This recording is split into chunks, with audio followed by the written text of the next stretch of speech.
نحمده ونصلي ونسلم على رسوله الكريم اما بعد.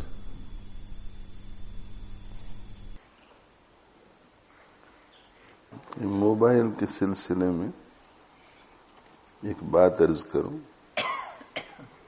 وہ یہ ہے کہ 24 گھنٹے 26 بن جائے، 26 28 بن جائے، 28 30 بن جائے، تو بھی اس کا شوق پورا نہیں ہوگا. اور اس پر جو ہم دیکھنا چاہتے ہیں، اس پر جو سننا چاہتے ہیں، اس کے ذریعے جتنے میسیجز ہم بھیجنا چاہتے ہیں، اس کے لیے تب بھی وقت کم پڑے گا.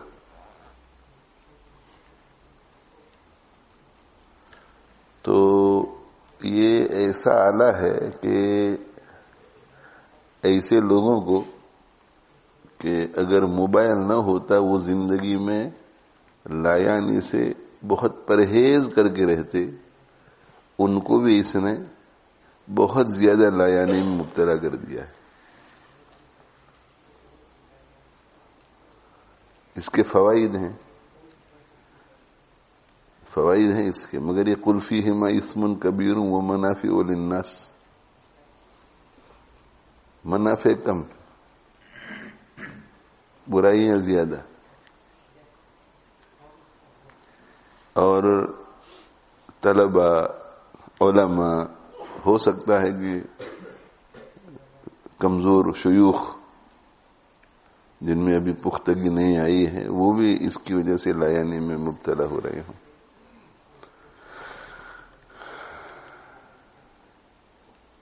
تو اس کو کنٹرول کیسے کیا جائے،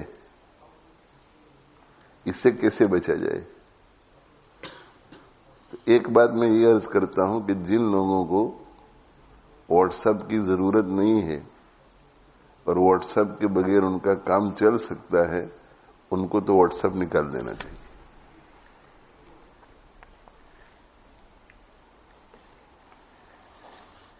بہت سے لوگوں کے ذہنوں میں یہ بات آتی ہوگی جب میں اس قسم کی باتیں کرتا ہوں گا کہ یہ کس دنیا میں رہتے ہیں.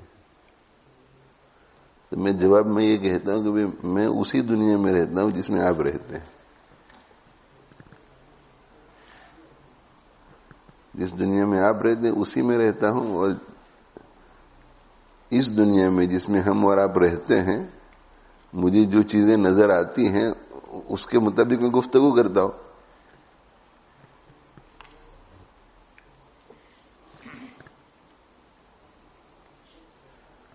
اور بہت سے لوگ رابطے میں رہتے ہیں، اپنے احوال بیان کرتے ہیں، جن کا روحانی تعلق ہے وہ بھی اور جن کا روحانی تعلق نہیں ہے وہ بھی. ایسے بھی نوجوان دوسرے مسلمان اب رہنمائی کے لیے رابطہ کرتے ہیں.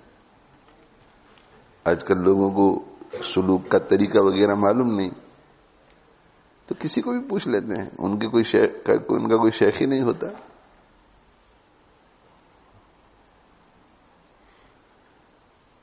تو حالات سے واقف بھی ہوں الحمدللہ. ہو سکتا ہے کہ اس باب میں آپ سے زیادہ میں واقف ہوں احوال سے. ایک بات. اور دوسری بات یہ ہے کہ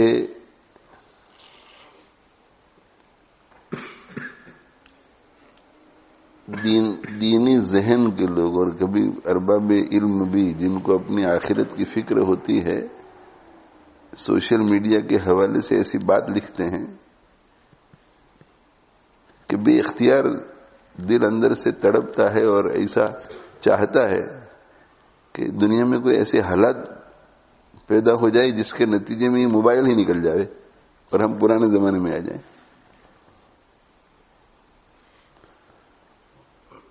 ہو سکتا ہے اس کی وجہ سے ہماری روزمرہ کی دنیاوی زندگی میں تھوڑے وقت کے لیے ہمیں خلل محسوس ہو، لیکن 10-15 سال کے بعد جن لوگوں نے موبائل دیکھا ہی نہیں ہوگا ان کو تو کوئی خلل محسوس نہیں ہوگا.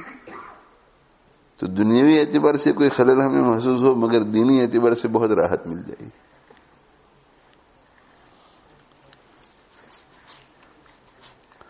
مجھے اور آپ کو لاشعوری طور پر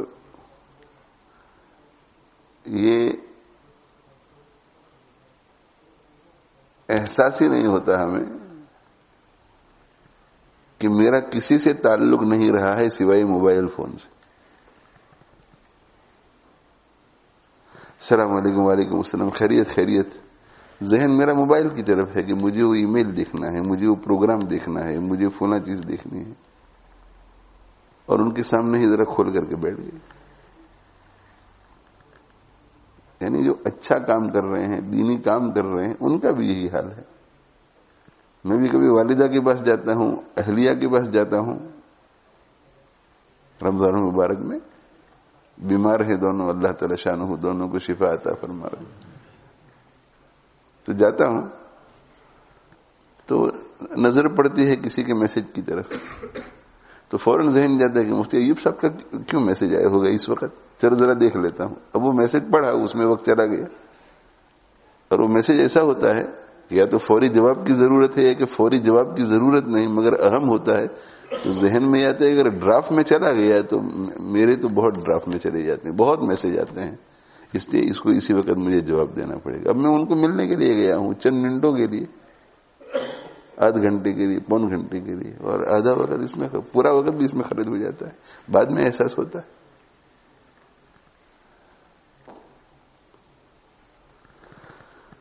ہم ہمارے دائیں بائیں آگے پیچھے جتنی بھی چیزیں ہوتی ہیں ان میں سے کسی چیز کو اپریشیٹ نہیں کر سکتے. پارکوں میں واک کے لیے جاتے ہیں، اگر آپ اس کے بعد مراقبہ کریں، محاسبہ کریں، تو آپ کو پتا چلے گا کہ میں تو پارک میں گیا ہی نہیں تھا.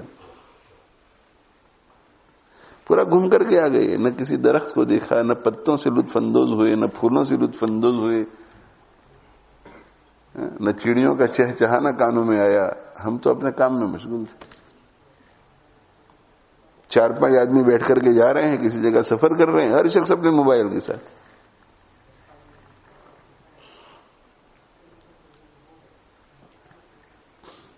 حتیٰ کہ ہم اپنے اساتذہ اور شیوخ کے ساتھ ہوتے ہیں، مگر ایسی جگہ پر بیٹھے ہوئے ہوتے ہیں کہ وہ ہمیں نہیں دیکھ سکتے، وہ اگلی سیٹ میں ہیں، ہم پچھلی سیٹ میں ہیں. تو بڑے بڑے قیمتی ملفوظات صادر ہو رہے ہیں ان کی زبان سے، مگر ہم موبائل کی وجہ سے اس سے بھی محروم ہیں. خادم خاص ہیں مگر ہم محروم ہیں. ہمیں وہ سعادت ملی ہے جو کسی کو نہیں مل رہی ہے پورے حلقے احباب میں، لیکن ہم محروم اس لیے کہ ہم موبائل پہ لگے ہوئے ہیں.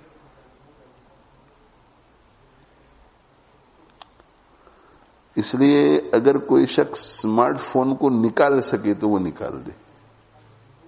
مجھے بھی پتا ہے کہ ہم 2023 میں ہے، انگلینڈ میں بیٹھے ہوئے ہیں،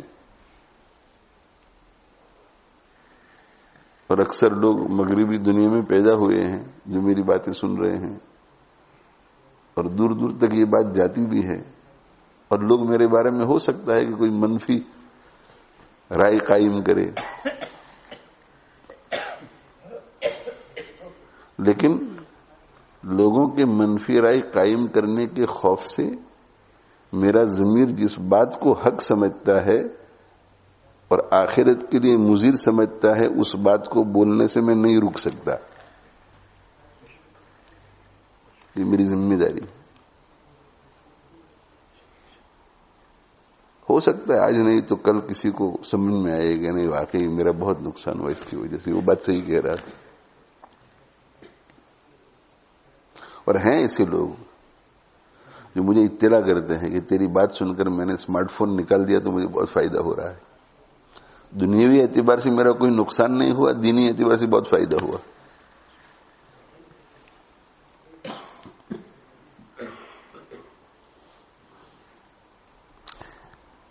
دینی اعتبار سے اس کے فوائد ہیں، کوئی علم ڈھونڈنا ہو تو فوراً مل جاتا ہے، لیکن اس علمی اعتبار سے بھی نقصان ہے اس میں.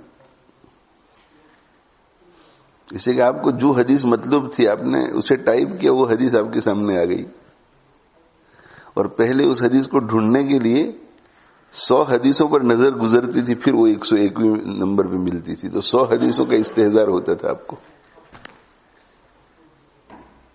ابو داؤد شریف میں ڈھونڈ رہے ہیں، مسلم شریف میں ڈھونڈ رہے ہیں، تو تمام کتابوں کا استحضار نصیب ہوتا تھا. تو ایسے لوگ جو ہیں اپنی زندگی کے آخری ایام میں خود کمپیوٹر بن جاتے تھے حدیثوں کے.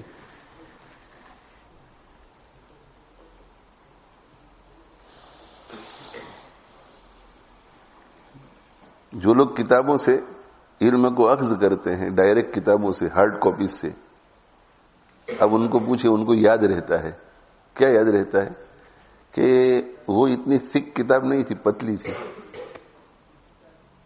یہ تو بہت تھک ہے، اس میں نہیں ہو سکتا.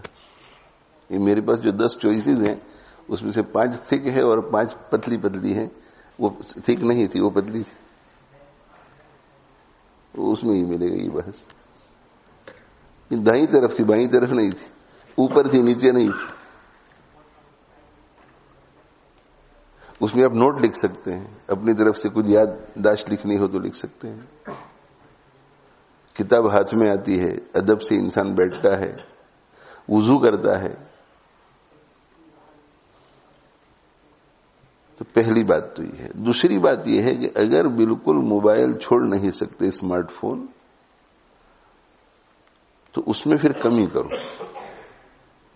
کمی کرو کا مطلب یہ کہ مثلا ایک طے کر لو کہ رات کو 10 بجے سے لے کر فجر تک موبائل کو ہاتھ نہیں لگانا ہے.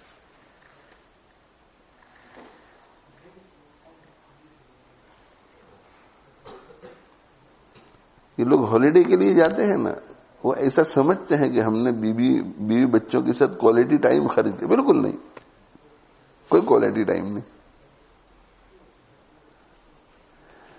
یہ ایک انٹاکسیکیشن ہے. ایسا ہوتا ہے کہ ہاں میں نے بہت وقت گزارا ہے، حالانکہ ایسا بالکل نہیں ہے. ہر شخص اپنے موبائل کے ساتھ لگا ہوا ہے.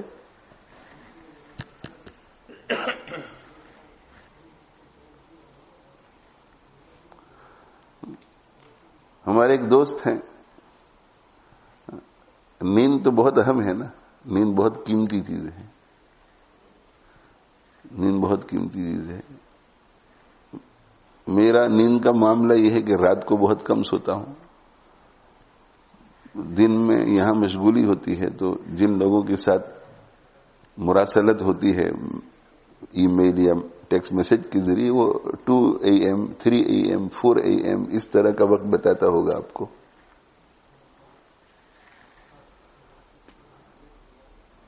تو میں نے ادھر سے میسج بھیجا، فوراً ادھر سے میسج آ گیا. میں نے میسج بھیجا، فوراً میسج آ گیا، آدھ گھنٹے میں، 15 منٹ میں، پون گھنٹے میں. تو اس سے میں اندازہ لگاتا ہوں کہ یہ شخص تو کام کرتا ہے، تو میری طرح رات کو جاگتا نہیں ہوگا. اس کا مطلب یہ ہے کہ جب بھی اس کی آنکھ کھلتی ہوگی یہ فون اٹھا کر کے دیکھتا ہوگا. اب اس میں غمی کی خبر ہے، خوشی کی خبر ہے، یقیناً نیند میں خلل واقع ہوتی. نیند کے ماہرین کہتے ہیں کہ ایسی جگہ پر سونا چاہیے جہاں اندھیرا ہی اندھیرا ہو، جہاں لائٹ نہ ہو. اور اس کے بارے میں تو بہت تحقیقات آئی ہیں کہ اس طرح کی لائٹوں کو، موبائل کا استعمال جو ہے اس کا صحت پر کیا اثر پڑتا ہے.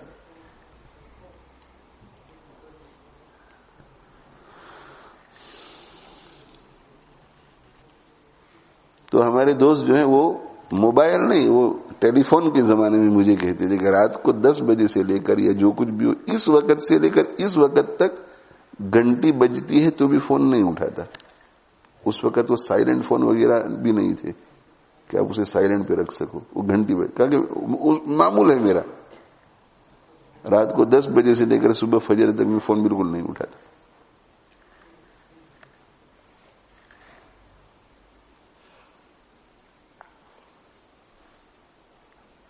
اور طبیعت میں تھوڑی ظرافت بھی ہے، تو میں نے کہا اگر کسی کے انتقال کی خبر ہو تو لیکن رات کو اطلاع ملے، صبح اطلاع ملے، فرق کیا پڑ جاتا ہے؟ بھائی رات کو اطلاع ملے گی تو بھی اطلاع باگر انا للہ پڑھ کر سو جانا ہے. جو کچھ ہونے والا ہے وہ تو صبح کو ہوگا. میں نے کہا بات تو صحیح ہے آپ کی. تو مجھے کہنے لگے کہ یہ صحت کا راز ہے کہ رات کے وقت کوئی ٹینشن، سٹریس نہیں، کچھ سننے کا نہیں باہر کی بات. بیٹھو بیوی بچوں کے ساتھ، سو جاؤ وقت پر، 10 بجے کے بعد فون نہیں، اور پوری نیند نکال کر کے تہجد کے وقت اٹھ جاؤ.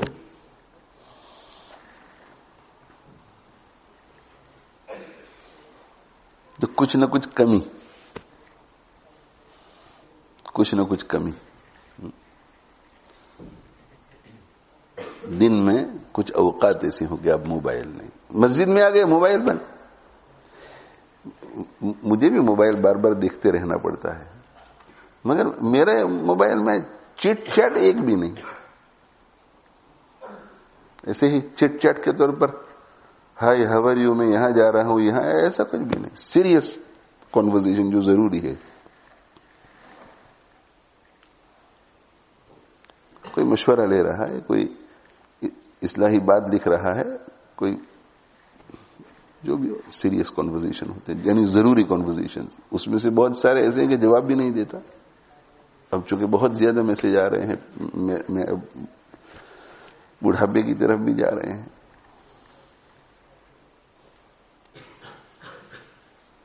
اب آپ دیکھتے ہیں کہ درسگاہ میں بیٹھ گئے پھر بالکل موبائل کو ہاتھ نہیں لگاتے، اور دیکھتے ہیں کہ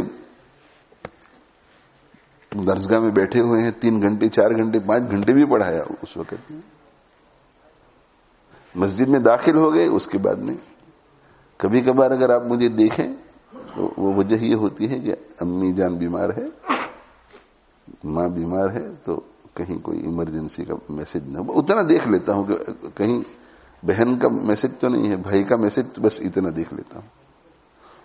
جتنے بھی میسج ہے سب کے نام نظر آتے ہیں، چاہنے والوں کو بالکل یہاں نہیں کھلتا.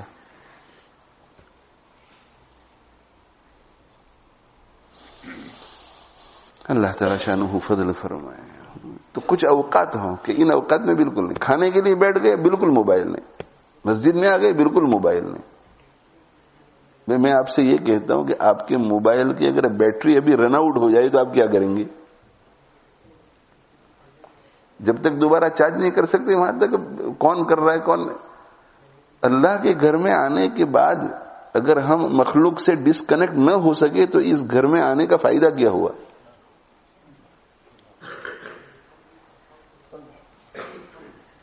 آج یہ عزم کر لو کہ مسجد میں داخل ہونے کے بعد، اور اس کا معنی یہ نہیں کہ مسجد میں داخل ہونے کے بعد موبائل نہیں تو تھوڑی تھوڑی دیر کے بعد آپ باہر جاتے رہیں. وہ بھی تو مخلوق ہی میں آپ کا دل لگا ہوا ہے. جتنی دیر تک مسجد میں رہنا ہے اتنی دیر تک مسجد میں رہنا ہے، اور موبائل کو یوز نہیں کرنا ہے. ایمرجنسی کا معاملہ الگ ہے. جیسے میں نے کہا کہ کوئی گھر میں بیمار ہے، آپ 1 گھنٹے کے لیے مسجد میں آئے ہیں تو ذرا دیکھ لو، اور صرف اتنا دیکھ لو کہ گھر سے فون تو نہیں ہے، اور پھر رکھ دو.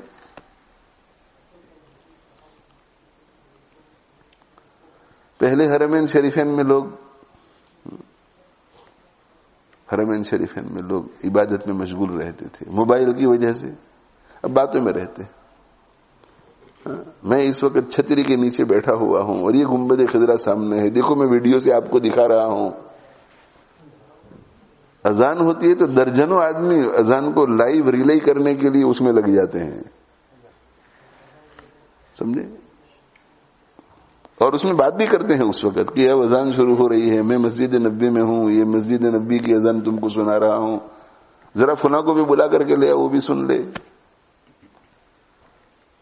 ہم 30 سال 40 سال پہلے کے زمانے میں رہتے ہیں. ہر شخص یوٹیوب کے اوپر 50 قسم کی اذانیں سن سکتا ہے.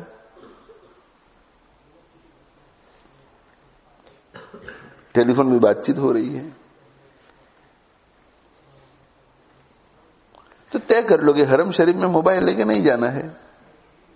حج کا زمانہ ہے، کبھی کبھی رش کا زمانہ ہے، تو چلو بھائی موبائل لے لو، تم بھی لے لو. اگر آگے پیچھے ہو گئی تو ایک دوسرے کو میسج کر کے معلوم تو ہوگا بھائی اس حد تک ٹھیک ہے.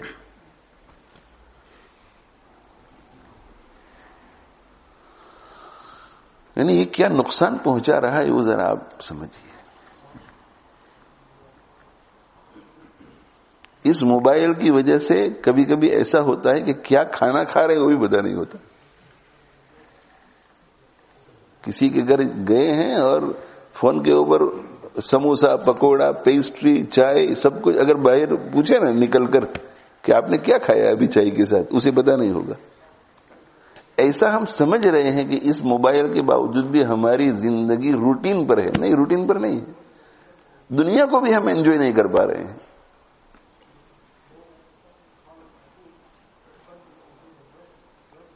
اور اتنی اہمیت اس کو دی گئی ہے، اتنی اہمیت دی گئی ہے کہ مفتی فتوے کی تلاش میں ہے، مگر وہ ساتھ رہے گا کہ اس کو ترجیح دینا ضروری ہے. اس کو ترجیح دینا ضروری ہے. تو وہ فتوے کی تلاش میں ہے اور ذرا گھنٹی بجی تو اس کو پہلے دیکھے گا اور پھر اس کی طرف آئے گا. حدیث پڑھانے والا حدیث کے مطالعہ میں ہے وہ بھی ساتھ لے کر کے. یہ کبھی الگ نہیں ہوتا, کبھی الگ نہیں ہوتا. اور یہ بھی ایک قسم کا ایڈکشن ہے. ایڈکشن ہو جانے کے بعد آدمی چھوڑ نہیں سکتا اسے.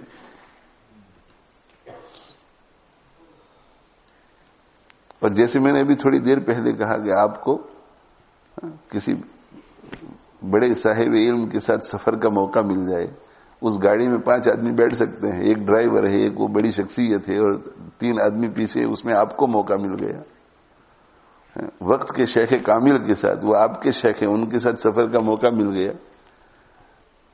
تو پہلے زمانے میں تو لوگ کیا کرتے تھے کہ ہر بات کے لیے اسے ترستے تھے کہ حضرت کوئی ایسی بات فرما دے جو ہو سکتا ہے کہ وہ جملہ میرے لیے زندگی کے بدلنے کا ذریعہ بن جائے, اللہ سے تعلق کا ذریعہ بن جائے.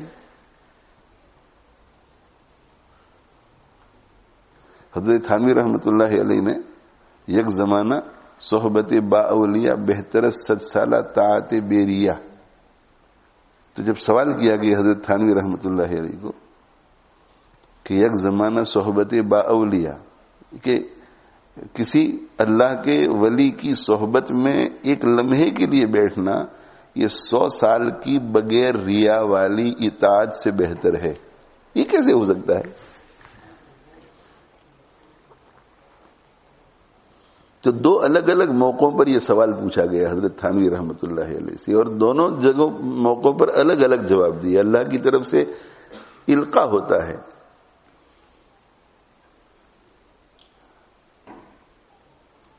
تو ایک مرتبہ تو یہ فرمایا کہ 100 سال کی اخلاص والی اطاعت کے بعد بھی ایمان خطرے میں رہتا ہے, اس میں کوئی گارنٹی نہیں ہے کہ یہ بچ جائے گا. اور مثال دی شیطان کی.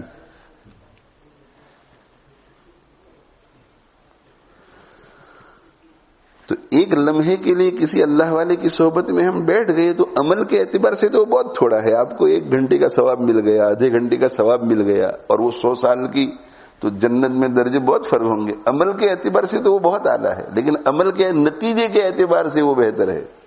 کیا مانا کہ 100 سال کی اخلاص والی اطاعت کے بعد بھی عجب کبر کے خطرے سے انسان بچ نہیں سکتا. ایمان کی سلامتی کا کوئی یقین نہیں, لیکن اگر کسی صاحب دل کی صحبت مل جاتی ہے تو ایمان محفوظ ہو جاتا ہے. ایمان محفوظ ہو جاتا ہے. اس لیے کہ کبھی کبھی ایسی گھڑی ہوتی ہے کہ اس گھڑی پر خاص اللہ کی طرف سے فیضان ہوتا ہے, جس فیضان کے نتیجے میں انسان ولایت کے مقام کو پہنچ جاتا ہے, وہاں سے بھی پھسلتا نہیں ہے.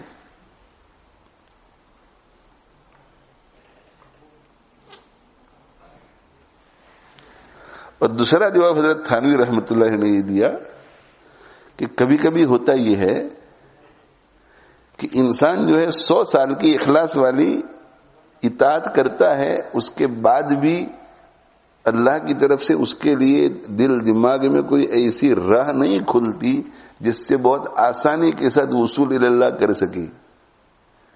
اور کسی اللہ والے کی صحبت میں بیٹھتے ہیں تو ایک آدھ جملہ ایسا مل جاتا ہے کہ اس سے پھٹافٹ وصول اللہ ہو جاتا ہے. اس اعتبار سے زیادہ بہتر ہے. تو ایسی علمی بات مل جاتی ہے, کوئی ایسی بات مل جاتی ہے روحانی, لیکن گاڑی میں بیٹھ کر کے میسج میں لگے ہوئے ہیں. مجلس چل رہی ہے, مجلس میں بھی یوں چھپ چھپ کر کے میسج دیکھ رہے ہیں, تھوڑی تھوڑی دیر کے بعد یوں دیکھ رہے ہیں. ایک تو خلاف ادب, اور خلاف ادب جب ہم کام کرتے ہیں, خلاف ادب تو جس کا ادب کیا جا رہا ہے چاہے وہ دیکھ رہا ہو یا نہ دیکھ رہا ہو, اللہ تو دیکھ رہا ہے نا کہ آپ مجلس کے ادب کے خلاف کام کر رہے ہیں. پھر فیضان کیسے ہوگا؟ اللہ کی طرف سے فیضان کیسے ہوگا؟ اس لیے بھائی یہ موبائل جو ہے موبائل. اب اعتکاف میں آ گئے تو چھوڑ دو موبائل کو, اس میں کیا ہو گیا, چھوڑ دو موبائل. اسپرچل کوما میں چلے جاؤ. ہاسپٹل میں جب کوما میں کوئی چلا جاتے تو وہ کس سے بات کرتا ہے؟ اسپرچل کوما ہے کہ بھئی ہم روحانی کوما میں چلے گئے, اعتکاف میں آ گئے. یعنی پوری دنیا کو معلوم ہے کہ اعتکاف کا معنی ہی خلوت ہے. خلوت کے لیے اعتکاف میں بیٹھ رہا ہوں. پھر بھی موبائل لے کر جاتے ہیں. جو خانقاہوں میں جاتے ہیں وہ بھی موبائل لے کر جاتے ہیں, موبائل رکھتے ہیں اور باقاعدہ مسجدوں میں بیٹھ کے موبائل پر بات کرتے ہیں.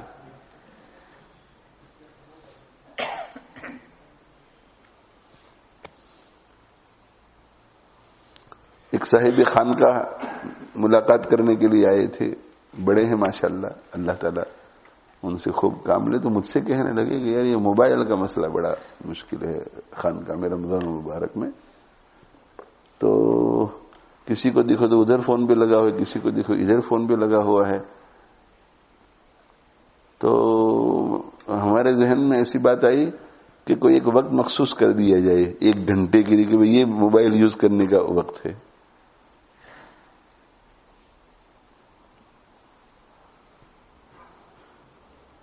مجھے سمجھ میں نہیں آتا کہ کیا کریں.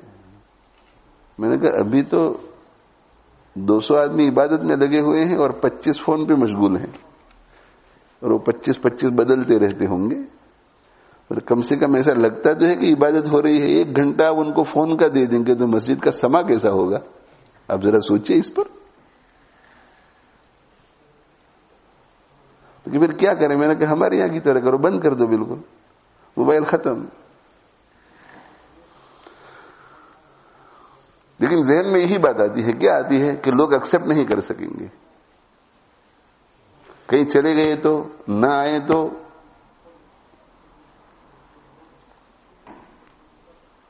کچھ مشائخ رحم دل بھی ہوتے ہیں کہ بھئی چلو موبائل کے ساتھ ہی صحیح جو کچھ کان میں پڑ جاوے ورنہ بالکل ہی جائیں گے. ایسے رحم دل بھی ہوتے ہیں. موبائل میں ہم تو ہمارے یہاں اساتذہ کو بھی نصیحت کرتے ہیں. کہیں اساتذہ میں گفتگو کا موقع آتا ہے, درسگاہ میں تو موبائل چاہیے ہی نہیں, بالکل مت دیکھو موبائل. لیکن میں تو یہ مشورہ دیتا ہوں کہ ایک درسگاہ سے دوسری درسگاہ میں جاتے ہوئے بھی موبائل مت دیکھو, اس کا تعلیم پہ اثر پڑے گا. کبھی ایسا ہوگا کہ فوری جواب دینا پڑے گا آپ کو, تو آپ 2 منٹ 3 منٹ تاخیر سے جائیں گے. کبھی ایسا ہوگا کہ آپ کو تشویش میں مبتلا کر دے گا وہ کال, وہ میسج, حرج ہوگا آپ کا. بس طے کر لو کہ 8 بجے سے میری کلاس شروع ہوتی ہے 12 بجے تک, 8 سے 12 موبائل نہیں دیکھیں گے. بھئی کون سی آفت ٹوٹ پڑے گی؟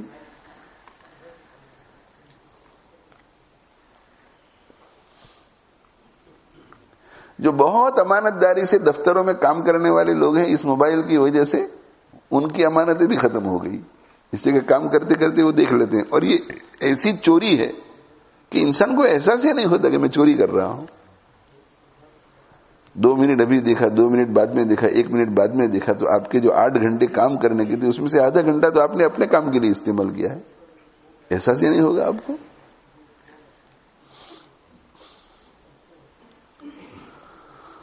کمپنی کے کام کے لیے ای میل استعمال کر رہے ہیں, ای میل کے ساتھ ساتھ ذرا نیٹ پر بھی سرفنگ کر لیتے ہیں کہ ذرا دیکھ لیتے ہیں کہ BBC میں نیوز کیا ہے. یعنی احساس ہی نہیں ہوتا کہ ہم کر کیا رہے ہیں.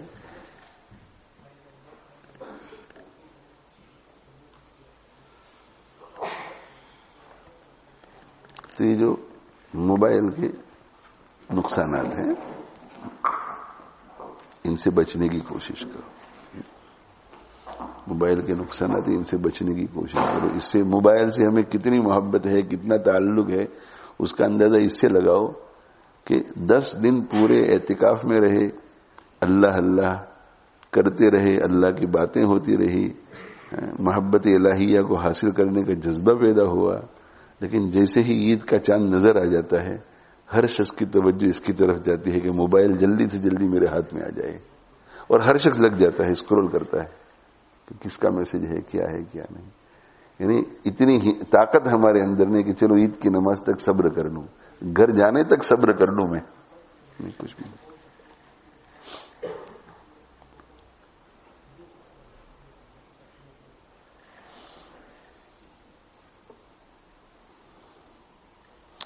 تو اس دن میں نے ایک آیت سنائی,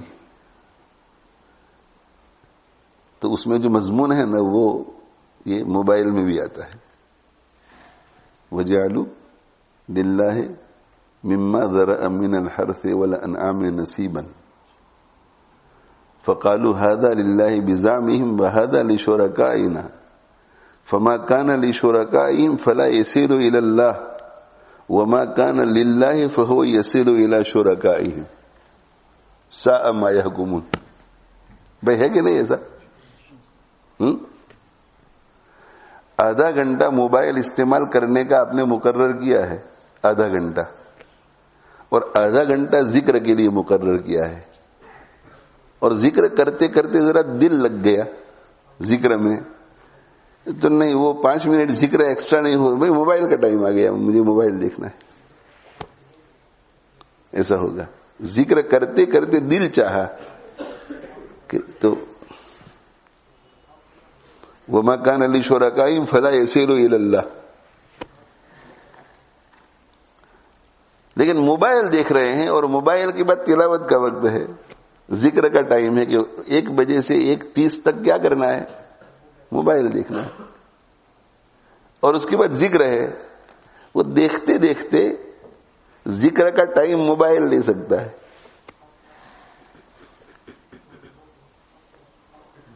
اور لے لیتا ہے, اور کچھ ٹائم نہیں, وہ پورا ذکر ہی ختم ہو جاتا ہے پورا.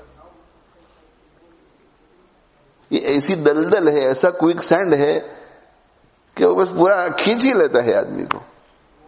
ذرا کھول کے بیٹھ کے ایسا دل میں خیال آیا کہ 5 منٹ بیچ میں, چلو ذرا 5 منٹ دیکھ لیتے ہیں, ایک میسج کر لیتے ہیں, ایک میسج پڑھ لیتے ہیں, اور 5 منٹ کی بجائے آپ دیکھیں گے کہ یہ تو میرا تو 1-1.5 گھنٹے سے میں اس پر بیٹھا ہوا ہوں. اور کچھ ضروری کام ہوا تو چلو بھائی پھر بھی ضروری کام ہوا, لیکن اکثر غیر ضروری کام, سیاست کا چسکا لگ جاتا ہے, سیاست کا چسکا لگ جاتا ہے. اب دیکھ رہے ہیں سیاست کو, ایک ویڈیو دیکھا, اس سے نہیں دوسرا دیکھا, تیسرا دیکھا, چوتھا دیکھا, 5واں دیکھا, ایک ڈاکیومنٹری دیکھی, دوسری ڈاکیومنٹری دیکھی, تیسری ڈاکیومنٹری دیکھی, اور ہر وقت الگ الگ چیز کا غلبہ ہوتا ہے. کبھی سیاست کا غلبہ ہوتا ہے, کبھی کسی اور چیز کا. تو جب وہ غلبہ ختم ہو جاوے نا, اس کے 6 مہینے کے بعد ایسا غور کرے کہ جب میں اس میں لگا ہوا تھا اور ابھی لگا ہوا نہیں ہوں اس مضمون میں, تو کیا دنیاوی اعتبار سے کیا فرق ہے.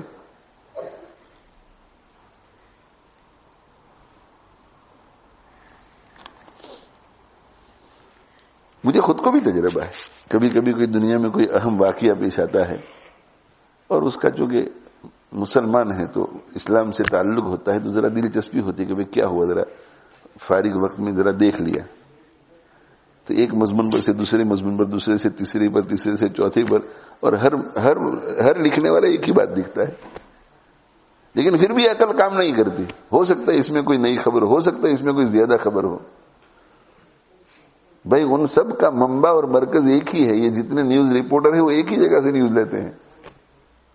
اسی لیے آپ چائنیز میں اخبار پڑھو, اردو میں اخبار پڑھو, عربی میں اخبار پڑھو, سب کے پاس خبریں ایک قسم کی ہوتی ہیں.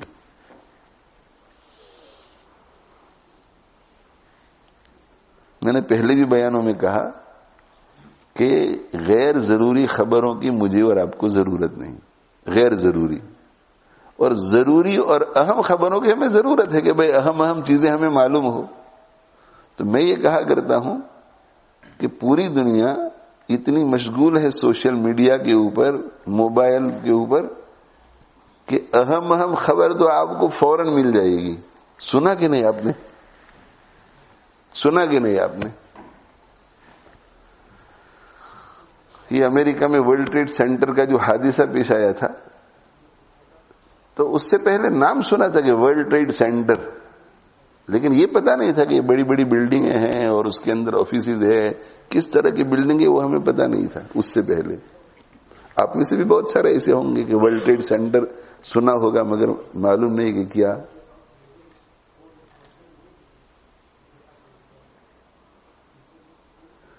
تو میں ایک جنازے کے لیے گیا قبرستان.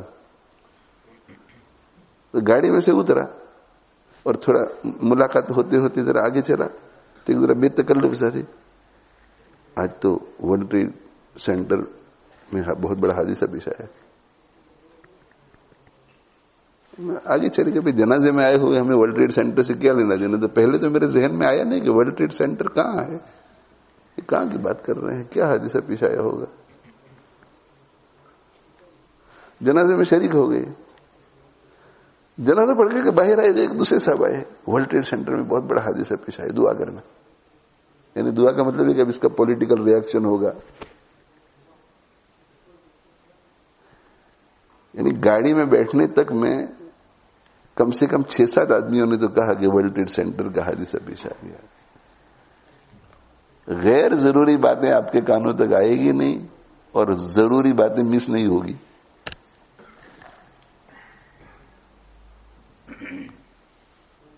آپ موبائل خود استعمال کرو یا دوسرے خدام آپ کے لیے استعمال کر کے آپ کو خبریں دے, آپ کو اندازہ ہوگا. بند کر دیے اسمارٹ فون اور آپ کو ایسا نہیں لگے کہ میں آؤٹ آف ٹچ ہو گیا ہوں, مجھے پتا ہی نہیں کہ دنیا میں کیا ہو رہا ہے. نہ, ایسا بالکل نہیں. بہت سارے ایسے بزرگان دین آج بھی ہیں جو ان چیزوں کو استعمال نہیں کرتے مگر فلی انفارمڈ ہوتے ہیں وہ. تو بس اسی پر اکتفا کرتا ہوں. ہاں, یہ اسمارٹ فون جو ہے جس کو ضرورت نہیں ہے وہ اسمارٹ فون میں رکھے. اور اگر کوئی ایسا سمجھتا ہے کہ نہیں اس سے مجھے علمی حوالہ بہت جلدی مل جاتا ہے تو اسے یہ سوچنا چاہیے کہ علمی حوالہ جلدی مل جاتا ہے مگر اس کے ساتھ میں لایانی میں کتنا وقت گزارتا ہوں, گناہوں میں کتنا وقت گزارتا ہوں. تو آدمی کو فیصلہ کرنا چاہیے کہ جلب منفعت سے دفع مضرت اولا ہے. یہ شریعت کا اصول ہے کہ اگر کسی چیز میں نفع بھی ہے اور نقصان بھی ہے تو نقصان سے بچنے کو ترجیح دی جائے گی. شراب میں نفع بھی ہے مگر نقصان بھی ہے, جوئے میں نفع بھی ہے مگر نقصان بھی ہے, دونوں کو حرام کر دیا, دونوں کو حرام کر دیا. یہ تو قاعدہ ہے, جلب منفعت سے دفع مضرت اولا. نفع کو جانے دو مگر اس نفع کی وجہ سے اگر نقصان آتا ہے تو نہیں, وہ ہمیں نہیں چاہیے. اللہ تعالی شان و بے ہمیں توفیق دے. تو اسمارٹ فون جس کو ضرورت نہیں ہے ان کو تو مشورہ یہی ہے کہ نکال دو. اپنے بارے میں آپ کو محاسبہ پہلے بھی بہت دفعہ کر چکا ہوں, اپنے بارے میں آپ کو کہتا ہوں کہ اگر یہ جو دینی کام نہ ہو تو میں اسمارٹ فون نہ رکھوں, اس لیے کہ مجھے خود کو نقصان محسوس ہوتا ہے اس کا.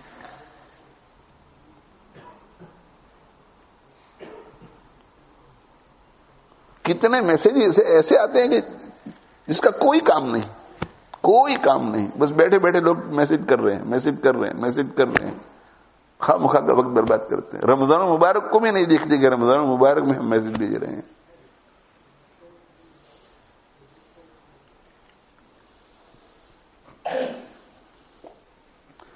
اب وہ کچھ ملک کے باہر کے لوگ ہوتے ہیں جن کو یہاں آنے جانے کی فیصلے کرنے ہوتے ہیں, کبھی کوئی اہم بات ہوتی ہے, یہاں کے لوگ بھی اعتکاف میں آنے وغیرہ کے سلسلے میں بہت سے علماء ہیں جن کا تعلق ہے, تو وہ مسجدوں کے اندر کوئی اونچ نیچ آ جاتی ہے, مشورے کی ضرورت پڑتی ہے.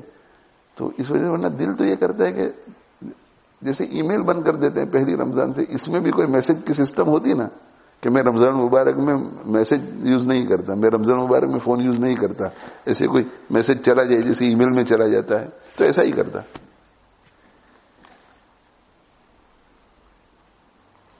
میں الحمدللہ شوقیہ استعمال نہیں کرتا, مجھے پتا ہے اس کے نقصانات, خود پر جو نقصان آ جاتے ہیں.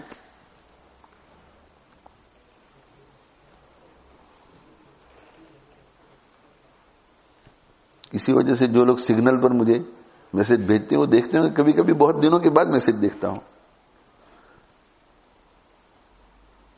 اسی کہ پرائیورٹی دوسری مشغولی کو دینے کی کوشش کرتے ہیں. یہ تو ہوتا رہے گا. اللہ ہم سب کی حفاظت فرمائے بھائی. اور مجھے پتا ہے آپ جو چاہے کہیں، آپ سب کے دل کی دھڑکن ہے جو میں بات کہہ رہا ہوں. آپ سب میرے ساتھ 100% متفق ہیں کہ صحیح کہہ رہا ہے. لیکن اگر یہ قبول کرنے جائیں تو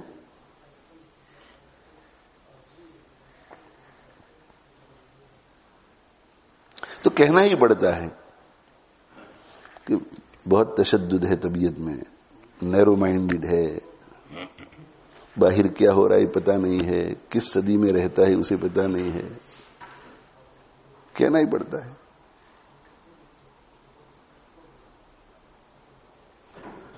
وہ ابھی سورہ قیامہ کی تفسیر میں گزرا نا، بلا قادرین علی ان نسوی بنانا. بل، یہ بل سے یہ کہا جا رہا ہے، میں نے سمجھایا تھا آپ لوگوں کو کہ ہر شخص جانتا ہے کہ مرنے کے بعد کی ایک زندگی ہے، اس لیے کہ اس پر عقلی دلیل بھی ہے، اور عقلی دلیل پیش کی گئی تھی. تو عقلی دلیل کے ہوتے ہوئے ہر شخص جانتا ہے کہ مرنے کے بعد ایک زندگی ہے، پھر قبول کرنے سے انکار کیوں کرتا ہے؟ لیفجر امامہ، اس لیے کہ وہ چاہتا ہے کہ فسق و فجور والی زندگی میں مبتلا رہے. اس لیے وہ کہتے کہ نہیں مرنے کے بعد کوئی زندگی نہیں ہے، نہیں مرنے کے بعد کوئی زندگی نہیں ہے. خود کو سمجھاتا رہتا ہے نہیں مرنے کے بعد کی کوئی زندگی، تاکہ ان گناہوں کے کاموں میں لگا رہے. تو سب کو سمجھ میں آتا ہے کہ کیا کہا جا رہا ہے. اس لیے کہ جو انکار کرنے والے لوگ ہیں، ہو سکتا ہے کہ ان میں سے بہت سارے گناہوں میں مبتلا ہو، موبائل کے اوپر گناہوں میں. دیندار طبقے کے لوگ بھی اور علم سے تعلق رکھنے والے لوگ بھی. اس لیے کہ مختلف شعبے کے لوگ ہمارے اوپر تو حالات دکھتے ہیں. جو فکر آخرت والے لوگ ہیں وہ لکھتے ہیں تو اندازہ ہوتا ہے کہ ہر طبقے کے لوگ اس میں گناہوں میں مبتلا ہیں.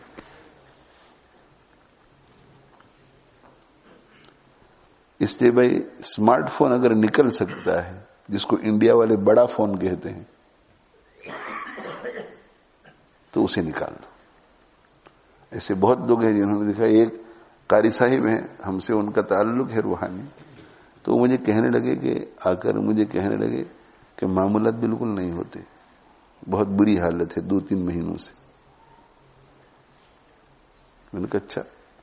میں نے کہا آپ ہی ذرا غور کریں کہ اتنے سالوں سے معمولات کی اتنی اچھی پابندی ہو رہی تھی، اور اب اچانک پابندی چھوٹ گئی، تو آپ اپنی زندگی پہ غور کر کے مجھے بتائیں کہ ہوا گیا ہے. تو انہوں نے کہا وہ تو مجھے معلوم ہے. میں نے کہا کیا؟ تو کہ اسمارٹ فون. کہ شروع میں اسمارٹ فون لیا تو ایک حد تک رہ کر کے استعمال کرتے تھے، مگر کسی دوست نے ایک مناظرہ بھیجا، تو کہا وہ مناظرہ دیکھا، اس میں بڑا مزہ آیا. تو یوٹیوب پر دوسرے مناظرے کو ڈھونڈا، اس میں بھی خوب مزہ آیا. تیسرے مناظرے کو ڈھونڈا، اس میں بھی خوب مزہ آیا. تو فما کان للہ فہو یسر الی شرکائہ، وہ جو اللہ کا حصہ تھا وہ دھیرے دھیرے موبائل کا حصہ بنتا چلا گیا. تو میں نے کہا آپ کو تو مسئلہ بھی معلوم ہے اور حل بھی معلوم ہے، پرابلم بھی معلوم ہے، سولوشن بھی معلوم ہے، مجھے پوچھنے کی کیا ضرورت ہے؟ بسم اللہ کیجئے. نکال دیا انہوں نے اسمارٹ فون نکال دیا. تو آج تک ان کے معمولات وغیرہ سب برقرار ہیں. کئی مہینے ہو گئے اور دنیاوی کام میں کوئی خلل واقع نہیں ہوا.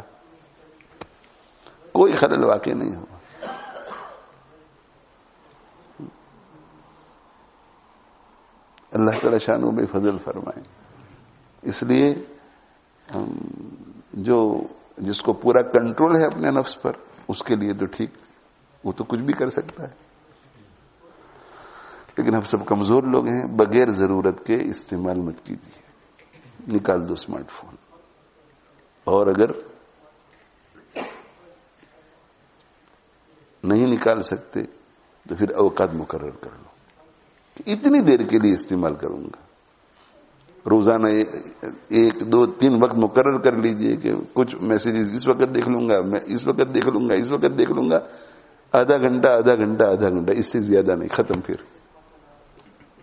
آپ دیکھیں کہ صرف یہ نہیں کہ آپ کے اعمال اچھے ہو جائیں گے، آپ جو ہیں وہ مدہوشی کی زندگی سے باہر آ جائیں گے. آپ کو احساس ہوگا کہ میں میرے بچوں کے ساتھ کھیل رہا ہوں، آپ کو احساس ہوگا کہ میں میرے بچوں کو پیار کر رہا ہوں، آپ کے بچوں کو احساس ہوگا کہ ابا ہم سے پیار کر رہے ہیں.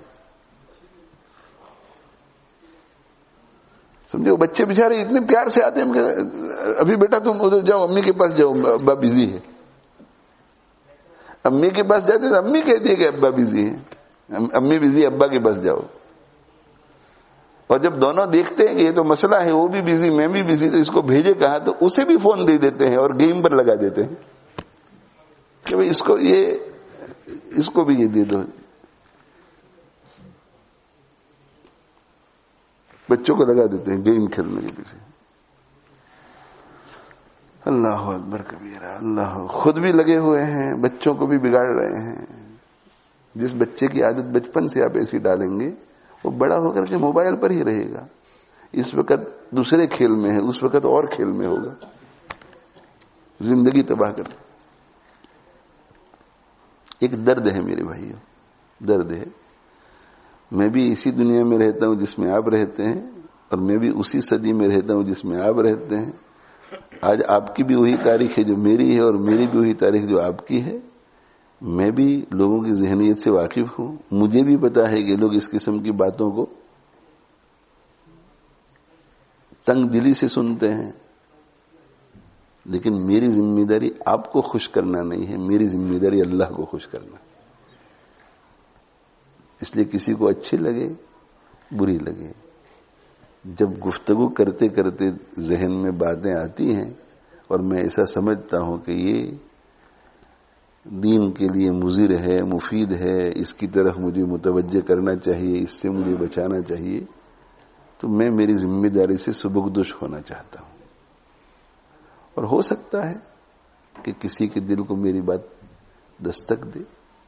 ہوتا ہے ایسا، ماشاءاللہ بہت لوگ عمل کرتے ہیں. عمل کرنے والوں کی کمی کسی زمانے میں نہیں رہی ہے، آج بھی نہیں ہے.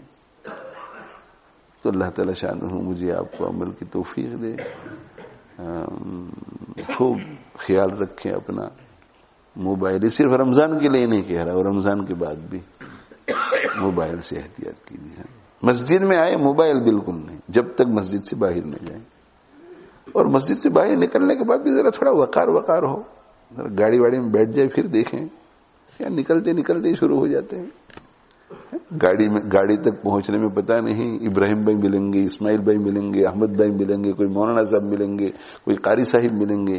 تو تپاک سے پوری توجہ کے ساتھ ان کی طرف السلام علیکم ورحمۃ اللہ، خیریت، ٹھیک ہیں آپ کو شعور آئے کہ بھائی ان کی تو بیوی بیمار ہیں، یہ تو ابھی بھی ہاسپٹل سے آئے ہیں، یہ بھی جو ہمیں پتا نہیں، اس لیے کہ موبائل کے ساتھ ایسا ہم سمجھ رہے ہیں کہ میں الرٹ ہوں پورا. کوئی الرٹ نہیں ہے، کوئی الرٹ نہیں. بہت سارے نئے ساتھی ابھی آ کر کے بیٹھے ہیں. جیسے میں نے شروع میں کہا کہ کسی کے گھر مہمان جاؤ اور موبائل کے اوپر لگے رہو جیسا کہ ہم کرتے ہیں، اور گاڑی میں بیٹھ کر کے سوچو کہ میں نے چائے کے ساتھ کیا کھایا ہے، سموسا کھایا ہے، پکوڑا کھایا ہے، پیسٹری کھائی ہے، بسکٹ کھایا. آپ کو یاد نہیں ہوگا.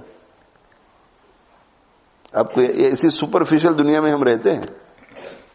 پارک میں جاتے ہیں، موبائل کے اوپر ہے، کوئی لطف نہیں ہے. ادھر گرینری ہے، ادھر خوبصورت پھول ہے، واک میں کوئی کوالٹی نہیں، کھانے میں کوئی کوالٹی نہیں. لوگ باہر ویلا لیتے ہیں اور آرام کے لیے چلے جاتے ہیں. فیملی کے ساتھ کوالٹی ٹائم. ارے بھائی موبائل کو گھر چھوڑ کے جائیں گے تو فیملی کے ساتھ کوالٹی ٹائم گزرے گا. کوالٹی ٹائم صرف موبائل کے لیے ہے بس، اور کسی چیز کے لیے. تو بھائی توجہ کرو گے اس کی طرف، توجہ کیجیے. آپ فائدہ دیکھیں گے خود، آپ فائدہ دیکھیں گے خود. اعتکاف میں ہمارے یہاں موبائل نہیں ہوتا، کوئی شکوہ نہیں کرتا. ہمارے یہاں مدرسے میں موبائل نہیں، طلبہ کوئی نہیں، آتے ہیں جمع کرا دیتے ہیں، گھر جاتے وقت لے کے جاتے ہیں. مگر پورے سکون کے ساتھ وہ رہ سکتے ہیں، پڑھ سکتے ہیں، برائیوں سے بچتے ہیں، لایانی سے بچتے ہیں، باہر کی دنیا سے بچتے ہیں اور اپنے کام میں مشغول رہتے ہیں. اور کوئی نہیں. ایسا بالکل نہیں ہے کہ بھائی, بلکہ انگلینڈ کے جو بڑے بڑے مدارس ہیں ان کے یہاں جتنے اپلیکیشن جاتے ہیں اتنے ہی ہمارے یہاں بھی آتے ہیں, کبھی اس سے زیادہ بھی آ جاتے ہیں. حالانکہ سب کو پتا ہے کہ یہاں کا نظام کیسا ہے. کچھ نہیں. اللہ کے دین کو سیکھنے کے لیے جس طریقے کی ضرورت پڑتی ہے اللہ اس طریقے میں کشش رکھتے ہیں, ورنہ تو پھر دین تک جائے گا کون؟ اگر ایک طریقہ ہے دین پر آنے کا اور اسی کو اس میں اگر اللہ نے کشش نہیں رکھی ہے تو پھر لوگ جنت میں کیسے جائیں گے؟ یہ ہمارے خیالات ہوتے ہیں کہ اگر ہم ایسا کریں گے تو بچے نہیں آئیں گے, اگر ہم یہ کنڈیشن لگائیں گے تو ہمیں بچے نہیں ملیں گے. شروع میں جب یہاں اکیڈمی میں آیا تو میں نے حفظ کلاس کے لیے شرط لگائی کہ جس کی شرعی داڑھی اور شرعی بال نہیں ہوں گے وہ ہمارے حفظ کلاس میں نہیں داخل ہو سکتا, اور شرعی داڑھی اور شرعی بال نہیں تو اس کا اخراج ہو جائے گا. تو مجھے خود بعض اہل علم لوگوں نے کہا کہ آپ کا حفظ کلاس اس طرح نہیں چل سکے گا, زمانہ بہت بدل گیا ہے, آپ کو بچے نہیں ملیں گے.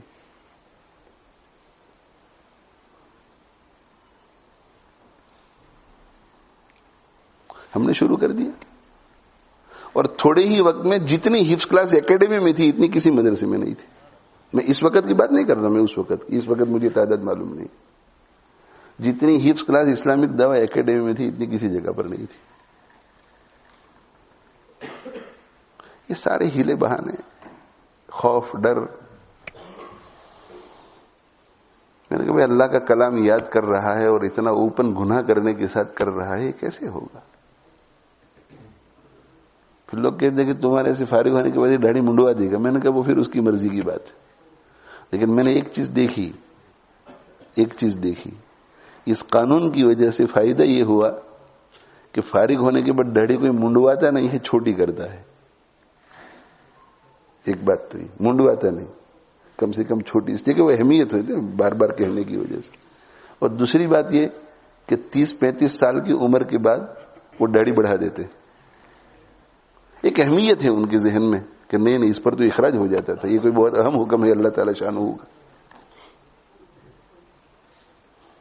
تو کوشش کر. تراویح میں بھی یہی ہے کہ اگر تراویح ہم لمبی کریں گے تو کوئی آئے گا نہیں, تو بھائی جہاں تراویح فاسٹ ہوتی ہے وہاں بھی گنتی کرو, اور جہاں تراویح آہستہ ہوتی ہے وہاں بھی گنتی کرو. بستی کے حساب سے دونوں جگہ صحیح, ایک جیسا.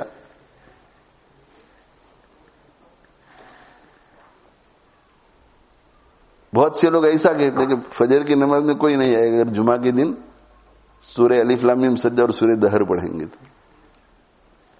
ہمارا تجربہ تو دوسرا ہے. ہم تو یہاں اکیڈمی میں یہ دیکھتے ہیں کہ دوسرے علاقے سے یہاں آتے ہیں لوگ. میں نے ایک دن پوچھا, میں نے کہا آپ اتنا دور سے یہاں تک آئے؟ تو کہ ہماری مسجد میں مستن قرات نہیں, اس لیے یہاں آئے. اور بھائی اللہ کو راضی کرنے کے لیے کسی عمل کو کرنے کی وجہ سے پوری دنیا بھی ہمیں چھوڑ کر چلی جائے, ہمیں اس سے کیا سروکار ہے؟ امام اکیلا رہ جائے, ہمیں اس سے کیا سروکار ہے؟ جائیں, جس مسجد میں جانا ہو جائیں, جس مدرسے میں جانا ہو جائیں.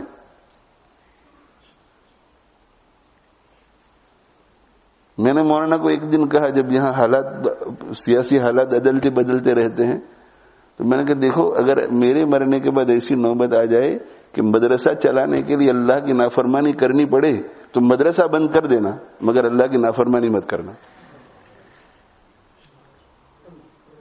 مدرسہ ضروری نہیں, اللہ کی نافرمانی سے بچنا ضروری ہے.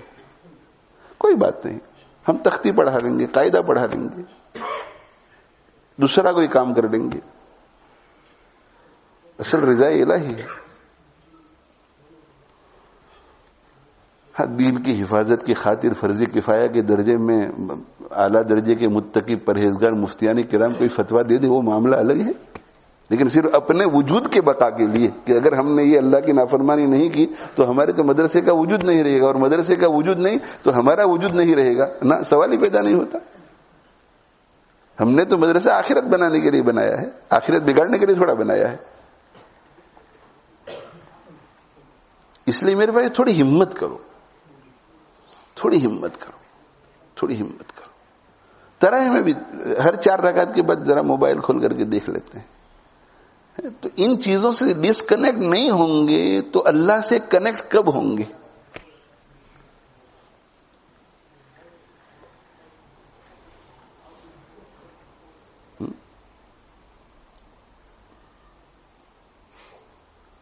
میں نے بہت پہلے یہ بات کہی تھی، شاید اس پر کوئی لیفلیٹ بھی چھاپا تھا، اس قسم کا کوئی جملہ تھا کہ do not let your mobile connection disconnect you from Allah.